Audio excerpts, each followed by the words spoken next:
हरिओम आत्मी भक्तजनों सप्रेम जय श्री हरि। प्रसंग है भगवान बुद्ध का एक शिष्य था जिसका नाम था श्रवण। श्रवण कभी राजा था, लेकिन वह भगवान बुद्ध के पास आया तो राजकाज सबको त्याग दिया और भगवान बुद्ध का शिष्य बनकर एकदम से वैराग्य को प्राप्त किया।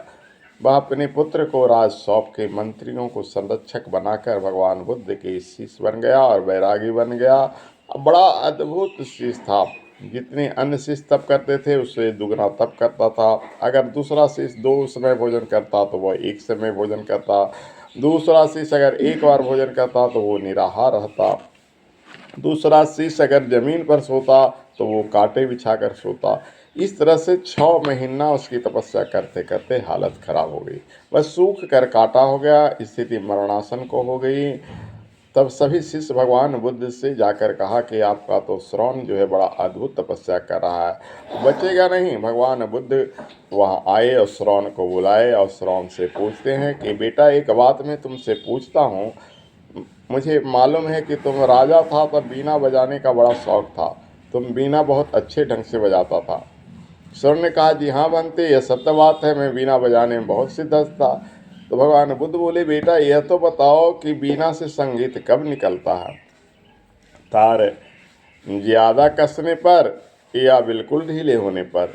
श्रवण बोला नहीं गुरुदेव, दोनों ही स्थिति में संगीत नहीं निकलता। तार ज़्यादा कसते जाएंगे तो तार टूट जाएंगे, तार ढीले छोड़ देंगे तो भर भर भर भर कर्कश ध्वनि निकलेगा। बुद्ध भगवान बोले तो संगीत किस स्थिति में निकलेगा? श्रवण ने कहा संगीत तो तभी निकलेगा जब तार न ज़्यादा कसा हो और न अधिक ढीले हो, यानी मध्य स्थिति में हो, सम हो। भगवान बुद्ध बोले बेटा श्रवण, यही बात मैं तुमसे कहता हूँ, जीवन में शांति परम तृप्ति का आनंद संगीत की तरह ही मिलता है जब जीवन समता में मध्य स्थित होता है। जब तू राजा था तो भोगों में ज़्यादा लिप्त था और जब भिक्षु हो गया तो त्याग में अति कर दी। दोनों स्थिति में अति बेकार है, इसलिए एक सूत्र देता हूँ, अति सर्वत्र वर्ज्यते। अति को छोड़कर मध्य स्थिति में हो जा बेटा, तभी तू शांति का अनुभव करेगा। वही निर्वाण के सही रास्ता है। शाश्वत शांति पास जाने का यही सही तरीका है। हरि ओम।